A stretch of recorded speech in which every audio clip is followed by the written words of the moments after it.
రైట్గా bulletin details చూస్తే ముఖ్యమంత్రి రేవంత్ రెడ్డి అధ్యక్షతన సచివాలయంలో కేబినెట్ భేటీ నిర్వహించారు. కొత్త రేషన్ కార్డులు, రైతు భరోసాపై కేబినెట్ లో సుదీర్ఘంగా చర్చించి కీలక నిర్ణయం తీసుకున్నారు. పంట పండిన ప్రతి ఎకరాకు రైతు భరోసా ఇవ్వాలని నిర్ణయించారు. ఇక సంక్రాంతి పండుగకు కొత్త రేషన్ కార్డులు జారీ చేయాలని నిర్ణయించారు. అంతేకాదు 11 కొత్త మండలాలు, 200 కొత్త గ్రామ పంచాయతీల ఏర్పాటుకు కేబినెట్ ఆమోదం తెలిపింది. ఫిబ్రవరి నుంచి సన్న బియ్యం ఇవ్వాలని నిర్ణయం తీసుకున్నారు. ఇంద్రమ్మ ఇండ్ల మంజూరు పైన తుది నిర్ణయానికి వచ్చారు. భూమి లేని వ్యవసాయ కూలీలకు ఏడాదికి 12,000 రూపాయల ఆర్థిక సాయం పంపిణీ, రైతు భరోసా కింద ఒక్కో ఎకరానికి ఒక్కో సీజన్కు 7,500 రూపాయల చొప్పున 15,000 రూపాయల చొప్పున ఇవ్వబోతున్నారు. ఇక పాలమూరు, రంగారెడ్డి ప్రాజెక్టుల్లో ప్యాకేజీలు 2, 3కు సంబంధించిన ఎక్సలేషన్ ప్రపోజల్స్ కు ఆమోదం లభించినట్లు తెలుస్తోంది.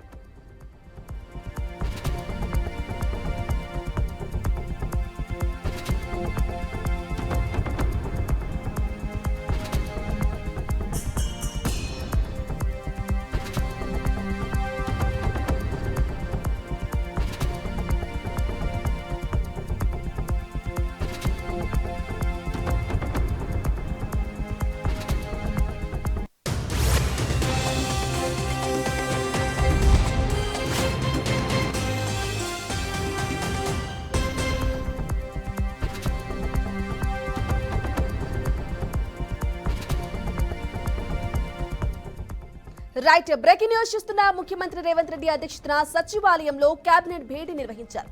కొత్త రేషన్ కార్డులు, రైతు భరోసాపై కేబినెట్ లో సుదీర్ఘంగా చర్చించి కీలక నిర్ణయం తీసుకున్నారు. ఇక ఇదే అంశానికి సంబంధించి పూర్తి డీటెయిల్స్ మా ప్రతినిధి మహేందర్ రెడ్డి అందిస్తారు. మహేందర్ రెడ్డి, చెప్పండి. తెలంగాణ ప్రభుత్వం కేబినెట్ భేటీలో కీలక నిర్ణయాలు కూడా తీసుకున్నట్లుగా తెలుస్తోంది. అప్డేట్స్ ఏంటి? హైదరాబాద్ లో అయితే సెక్రటరియట్ లో కేబినెట్ భేటీ అయితే కొనసాగింది. మరి రైతు భరోసా విధి విధానాలపై చర్చ అయితే జరిగింది. సో ఈ విధి విధానాలపై క్యాబినెట్ కింద ఖరారు ఉంది. మరి అలాగే భూమి లేని పేదలకు వృత్తి, అలాగే కొత్త రేషన్ కార్డులపై కూడా చర్చ జరుపుతారు. అలాగే సంక్రాంతికి కొత్త రేషన్ కార్డుల జారీ కూడా ప్రక్రియ కూడా జరిగేటట్టుగా మొత్తం ఈ మీటింగ్ లో దాదాపు ఆ నిర్ణయం కూడా తీసుకున్నట్టు తెలుస్తుంది. అలాగే 11 కొత్త మండలాలకు కేబినెట్ ఆమోదం తెలిపింది.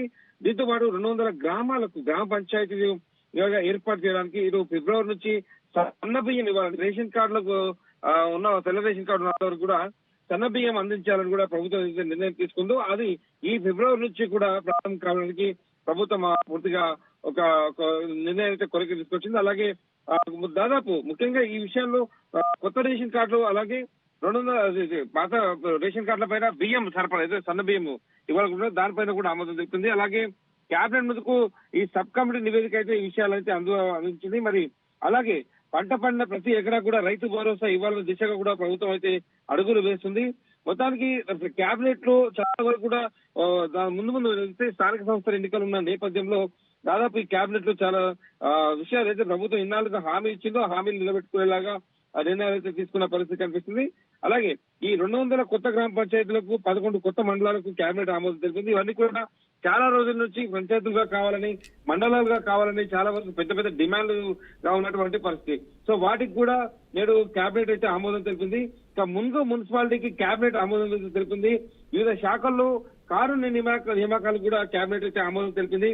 దాదాపు 3.5 గంటలుగా కేబినెట్ సమావేశం అయితే కొనసాగుతుంది. ఇంకా రైతు భరోసా విధి విధానాలపైనే ప్రధానంగా కొనసాగుతుంది గ్రామీణ. అలాగే దరఖాస్తుల స్వీకరణ ఏదైతే రైతులకు రైతు భరోసా అయితే ఎక్కడైతే పంట పండిస్తారు వాళ్ళకి మాత్రమే రైతు భరోసా అన్నారు. ఆ రకంగా ఆ దరఖాస్తుల స్వీకరణ, సాగు చేయని భూమికి రైతు భరోసా కట్ చేయడం వల్ల ఎలాంటి ప్రభావం ఉంటుంది అనే అంశం పైన మంత్రులు అయితే అభిప్రాయం తీసుకుంటున్నారు ముఖ్యమంత్రి రేవంత్ రెడ్డి. ఎందుకంటే ఇప్పటికే గత ప్రభుత్వం పండించని పంటలు లేని భూమిలో కూడా ఇచ్చిన పరిస్థితి కనిపిస్తుంది. లేఅవుట్లుగా మారిపోయినటువంటి భూముల సైతం రైతు బంధు, రైతు భరోసా రైతుల పరిస్థితి కనిపించింది. ఇప్పటి కూడా ఫామ్ ల్యాండ్ల పేరిట ఏదైతే లక్షల ఎకరాలు ఏదైతే జరిగిందో వాటికి కూడా అనవసరంగా పంటలు పండించిన ఆ భూములకు కూడా రైతు భరోసా ఇచ్చారు. సో ఇప్పుడు ముఖ్యమంత్రి రేవంత్ రెడ్డి చాలా ముందు చూపుతూ బడ్జెట్లు చాలా క్లియర్ గా ఇవ్వడానికి దీంట్లో సాగు చేయని భూమికి రైతు భరోసా కట్ చేయడం వల్ల ఇలాంటి ప్రభావం ఉంటుంది అనే అంశం పైన మంత్రులతో చర్చించి అభిప్రాయం అయితే తీసుకున్న పరిస్థితి కనిపించింది. మొత్తానికి కేబినెట్ సమావేశంలో ఈ కీలక అంశాలైతే చర్చ ముందుకు వచ్చిన పరిస్థితి. Right Mahender Reddy, thank you for the updates.